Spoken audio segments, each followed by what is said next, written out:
Bonjour, nous sommes toujours le 18 septembre 2014, je n'embrouille pas dans mes chiffres, et je voudrais vous parler des suites de l'affaire du thème natal et du thème horaire, et notamment du fait que, effectivement, Ptolémée, dans la Tétrabible, tant qu'il soit l'auteur de toute la Tétrabible, on trouve dans la Tétrabible un exposé qui va décrire à quoi ressemble l'enfant.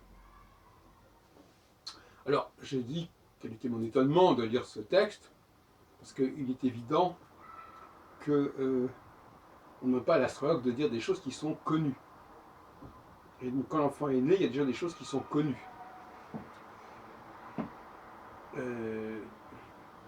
Même l'ascendant, à une certaine époque, quand j'ai commencé l'astrologie, en 68, 67, 68, 67, eh bien, j'ai essayé de trouver l'ascendant. Je croyais que l'ascendant correspondait à l'apparence de la personne. Ce qui est un peu absurde, puisque, par définition, cette apparence, elle est connue. Et l'astrologie n'est pas là pour décrire des choses connues. Mais en lisant Antoine de Villon, L'usage des éphémérides, paru en 1624, à Paris, cet après-midi, à la bibliothèque de l'Arsenal, j'ai découvert un auteur qui avait un discours très critique sur Ptolémée, finalement, et qui, d'ailleurs,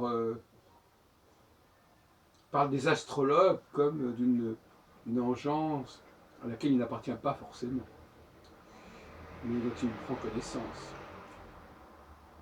Et il mentionne l'hypothèse du thème de conception.